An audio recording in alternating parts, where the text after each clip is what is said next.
What's going on, bottom line viewers? It's Mitch here, back with the boys, and we are here to discuss another NFC East team. It's going to be the New York Giants. I think the New York Giants are going to be a team where we are all over the place in terms of predictions. They are a very, very interesting and intriguing team coming into 2018 in terms of the players that they've brought in. You talk about a Saquon Barkley, a Saquon, and then you talk about Odell coming back, Eli with the new coach, Pat Shurmur. Defensively, they got rid of JPP. So there's a lot going on with the Giants. A new coach. Is Eli going to be back to a better level of quarterbacking? So we'll discuss all that. Let's start it off with AC. As an Eagles fan, are the Giants a team that you fear coming into 2018, or are they a team that you think are not going to be as good as some people think? I think they're going to be kind of around that average of what people think. As an Eagles fan, they always play us tight. Even week 3, I would say the Eagles home opener, when Odell was healthy, he can take over. He can take over games, and I think offensively, they're capable of doing that. I think last year too, they had a bunch of slow starts, which ended up hurting them because, especially in that Eagles game, Eagles got off to a lead, and then all of a sudden, a couple touchdowns from Odell, a couple big plays from Eli, and they're back in games. So I do think they are going to be decent this year. I have them at 10-6. And I have them as one of the wild card teams. Because if you look, this is a very talented roster. I would say this is the second best roster easily in the NFC East. Because if you look at I think the question mark that holds people back is Eli. But we've seen this seems to be like the odd year, and Eli always has those seasons still. I do think he can play. And if you look at their receiving core, Sterling Shepard has proven that he's very good. Same, obviously, Odell. Then you look at, they added Cody Latimer, that I think Latimer showed some good stuff when he was in Denver. Their O-line is huge. That has been their massive problem. And then you bring in Nate Soldier, you draft Will Hernandez, Brett Jones is older, John Jerry, and obviously Eric Flowers, which will continue to be an issue, I believe. But he could have a bounce-back season. You go to the tight end, Evan Ingram, who was very good in his rookie season last year. And then you have Saquon Barkley, who I think for fantasy-wise, he's going to be carrying the ball at least 20 times a game. He's going to be very good. I think he has potential to be more productive than Zeke this year. Jonathan Stewart has a good backup. And then you look at their defense. When it comes to, we got to see, I'll start with their safeties. I'm a huge fan of Landon Collins. Even though he didn't play that great last year, I do think he's kind of an all-pro caliber safety. He's always all over the field. Janoris Jenkins, I feel like he's kind of on the downturn of his career. I think there was a lot of hype with him, and hasn't kind of lived up to it since going to New York. Eli Apple, we'll see. But still, if you look at this, just when we talk about Dallas kind of up there as the second best, Giants, Washington. I look at this team on their defense. I like this defense more than any other defense. I think Washington actually has a better defense in a way, talent-wise. But then, New York, Damon Harrison, who has become an unbelievable nose tackle. Olivia Vernon, he had some injury problems, but he got the big money. They bring in Alec Ogletree, Lorenzo Carter, a linebacker they drafted. So all in all, I think this team's going to be good. 10-6, and I think I think it could be even better. I just don't want to get caught like last year, how most people had the Giants winning division. We know how that went. Similar sort of makeup, but I do think everything they needed to get better on, like we thought maybe Dallas was going to do in free agency, making sure you not just draft, but you just bring guys in. I think they did that well, and at the end of the day, I do think they are 10-6, and they are a playoff team. And if they're not, I think this is going to be huge problems for the city of New York and their fans, because they have to make the playoffs this year. Else, you have the pieces to quickly rebuild, but I don't think they have that quarterback that they need after Eli on that roster. You might be able to get someone in free agency. Well, according to Davis Webb, he's the greatest quarterback of all time. Tremendous. So, I mean, and they wouldn't even play him in when they were losing. Yeah. And Kyle Lauletta, actually, from Richmond, I think people are high on him, but still, at the end of the day, I'm just saying, like, this is Eli's last shot. He has a team good enough to make the playoffs easily, in my opinion. Not easily, but I think it would be they could be better than 10-6, in my opinion. Yeah, Kyle Lauletta was actually compared to Jimmy Garoppolo throughout the draft process, so that's interesting. Dilly Vanilli, and I think you are on the opposite side of the fence when it comes to the New York Giants, so I want to hear your counter argument as opposed to AC's. Yeah, I have them at 6 and 10. Yeah, I'd complete opposite spectrum for me. I like some of the points that AC made, and to be fair, I feel like there is a good system in place here in New York. You look at some of the talent, you're like, damn, there is some really good talent. Wide receiver, I think in terms of depth is actually kind of lacking. Of course, you have Odell and you got Sterling Shepard, which I do like, but Cody Lattimore, I don't think he's really going to step it up. And you got like Roger Lewis. And some other guys. But wait, can I just stop you 1 sec? How can we go from the Dallas video where you think you're the Dallas receivers are good pieces, and then you look at those and like Deontay? No, I said the Dallas's weakest part was the wide receiver. No, I know, but I'm saying you go from Deontay Thomas. And I think Cody Latimer is just as productive as Dante Thomas, and Dante Thomas is your starter. Deontay Thompson, sorry, yeah, but I'm saying I didn't say, like I said, Deontay Thompson was okay. I didn't say he was great. The whole thing with Dallas was like everyone. You got some good pieces, athletes, and then I said there was clown the Giants to work with Dak Prescott. I didn't say they were going to burn off the field. I think Cody Lattimore is a decent receiver, but I don't think he's going to burn it up in New York. You think he's going to go for 80 catches for 8 touchdowns? I don't think that's going to happen. I think there's 2 really good pieces, and then there's a little bit of depth lacking in the wide receiver position. In terms of offensive linemen, Nate Solder, great signing. Will Hernandez, I think, was really good as well, so that offensive line is solid. Besides Eric Flowers, getting the fuck off the field. Evan Ingram, the tight end that I actually do like because he's not necessarily a blocking tight end. He looks like more of a receiver type, and he did pretty well in 2017, so I like that. Saquon Barkley, explosive. People are going crazy for him, which they should. I have him as my offensive rookie of the year. I'll get to Eli in a minute. I want to go to the rest of the team now. Defensively, I'm not really a big fan of certain pieces on this defensive line, or the defensive line especially. I don't think is one of my favorites here. Damon Harrison, I think is good.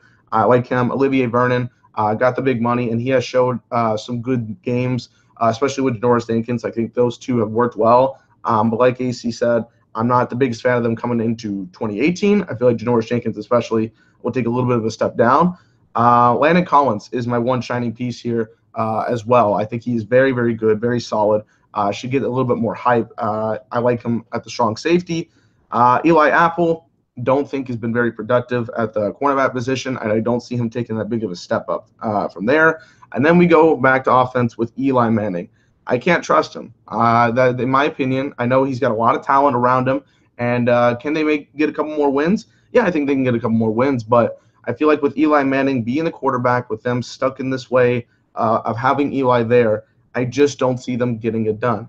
You look at their schedule, which I'll pull up right now. They have a very difficult start to their schedule. They got to play Jacksonville week 1, the Cowboys week 2 at Dallas, Houston, New Orleans, Carolina, Philadelphia, and Atlanta. That's a very difficult schedule to start off the season, and that's where you want to build this group. You want to build them to be like, okay, we can get off to a good start, but realistically, you could see them from anywhere to 2, maybe 3. Dylan, I know this sounds really crazy, but I think a lot of that depends on how they play week 1.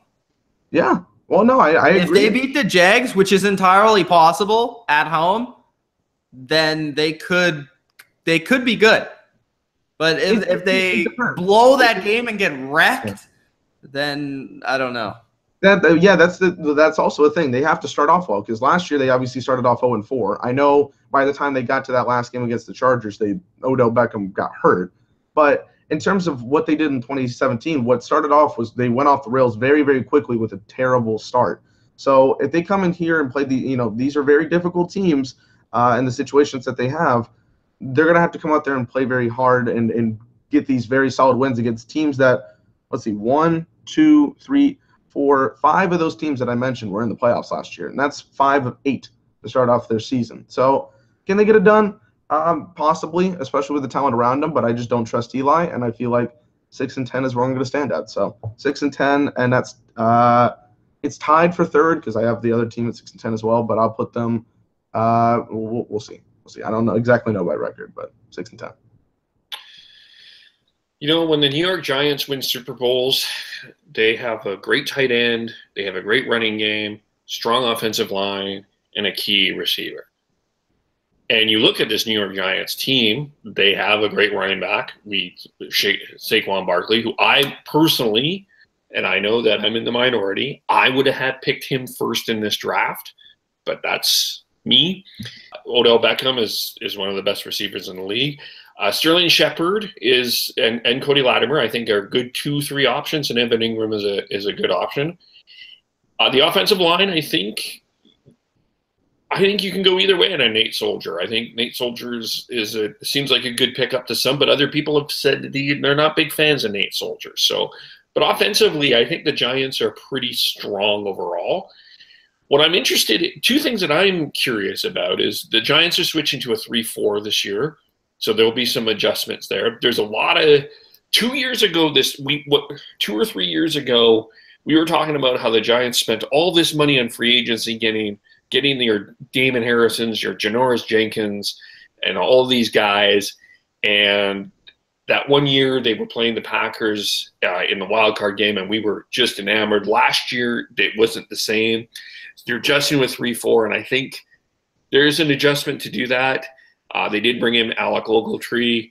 They have Olivier Vernon. We talked about that.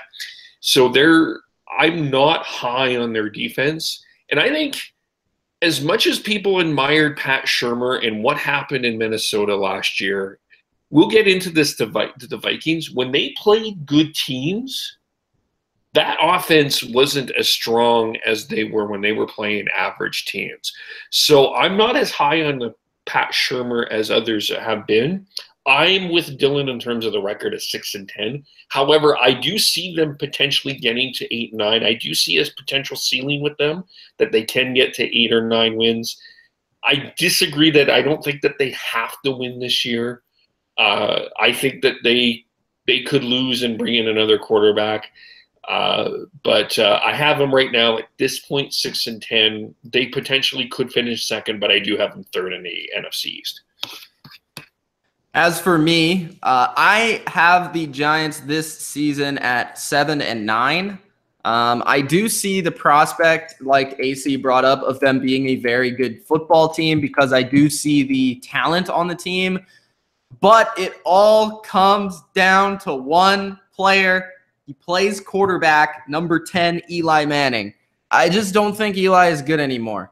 And I just can't trust a team with Eli Manning at quarterback to say that they are going to be a playoff team or really that close to being a playoff team. When I watch Eli Manning, he just can't make the throws as much anymore. I mean, he just doesn't have the strength to get it there like certain other elite quarterbacks in this league. They have that touch and ability to put whatever amount of touch they want on the football in any area of the field. And when it comes to Eli, yes, he has great receivers like Odell and Sterling Shepard and Evan Ingram at tight end, but these players aren't going to be able to get it done as much as they could in terms of potential if their quarterback isn't what he once was. I mean, I think Eli is nearing that Peyton Manning stage at his end of his career where he's lost the arm strength to get it done at a great level. So that is the biggest reason why I have the Giants not playing better. But there are other issues with this team as well as the strength. So I do like what they did on the offensive line, as you've all brought up. I like Nate Solder, of course, being a Patriot for a long time. But do not expect an all-pro tackle. Okay, he's good. He's like a top 15 tackle. He's not an all-pro tackle in this league. He will have games where he does get beat often. He will have other games where he looks like he's the best tackle in the NFL. So I'm just putting that out there for Giants fans to know this. Will Hernandez, I like that he had 5 fights in training camp already, or mini camp. I think that brings an edge to this football team that they're looking for, and Eli supports it as well. So I think that's kind of awesome. Eric Flowers is an issue, but he is moving from left to right, so maybe that helps. I am not sure. Saquon Barkley, I think, could, and he has the potential to be the best running back in the NFL year one. I am with Dylan. I don't know if they have a third receiver on this roster that's any good, but we will see. Defensively, I think their front is going to be very solid against the run, especially now switching to a 3-4 where Damon Harrison is going to be playing more of a nose position. Dalvin Tomlinson and Kareem Martin are pretty good as well, have been starters in this league. Olivier Vernon is pretty good, but where else are they going to really generate that pass rush, which has been an issue for this team? They recently just signed Connor Barwin. He's sort of done, though. Alec Ogletree at middle linebacker, I think, is an upgrade, but I don't think it's much of an upgrade as he didn't have a good season last year. Lorenzo Carter, I liked out of the draft. He can pretty much do it all. I think he's going to be a sneaky player for them. Eli Apple is sort of a head case. Landon Collins is really good. Darian Thompson's okay. Janoris Jenkins is kind of, going down a little bit in terms of his career. William Gay, I think, could be sneaky. He's shown promise in Pittsburgh. He was a pretty good player for a while at slot corner. So maybe if he performs to the level that he can at slot corner this year, they could have a decent secondary. But I just don't see their defense being elite, and I don't see their quarterback playing being good enough for them to be a playoff team. I do think that their OC switch and head coach switch will definitely improve their offensive scheme, and I think, therefore, Odell will have an awesome season, and Evan Ingram and Saquon, these guys will all benefit from that. But I don't think that is going to translate necessarily to wins, but more like statistics. So that's what I think of the Giants this year. I'll say this with Eli. I do think that if Saquon rushes for over 1,500 yards, they're making the playoffs. Because I think last time, like if we look at Eli's numbers in the past, when they've had some sort of running game, because they've had years where it's not like they didn't even need to start running back, but when they had a good running game, that's when Eli had his best year. So let's see that, because last year they didn't have anyone running the ball, right? And they couldn't even run the ball at all. So I think this is the big thing we should look with Eli to say, if Saquon's running the ball well and Eli's not playing well, then yeah, that's what we all expected. Eli stinks. But I think we might see a little difference if they're actually committing to the run, running the ball, and helping. Like, look what Dak did with the running game without, right? I just don't know if they have the capability along the offensive line to dominate the same way that the Dallas Cowboys did that season. And I don't know. I see Saquon getting 1,500 yards, but I don't think it's going to be 1,500 rushing yards. I think he's going to be a weapon in the passing game and in the rushing game, but I don't know if I'm quite there yet in terms of the Giants. And I'm just saying, but if he rushes for 1,500 yards, they're making the playoffs. Maybe, yeah, there's the potential for that, but I don't know. I think when they need plays to happen when they're in a close game, because I think they'll be in a lot of close games, and when Eli needs to make those throws, I just don't know if he can. So that's just where I'm at with the Giants. I hope you guys enjoyed this Giants season preview for 2018. If you did, hit that like button, subscribe for more NFL previews on The Bottom Line View. From us here at The Bottom Line View, we'll see you in the next video. Make sure you check that playlist out. Go check all the other team previews out, and we'll see you next time. Peace out.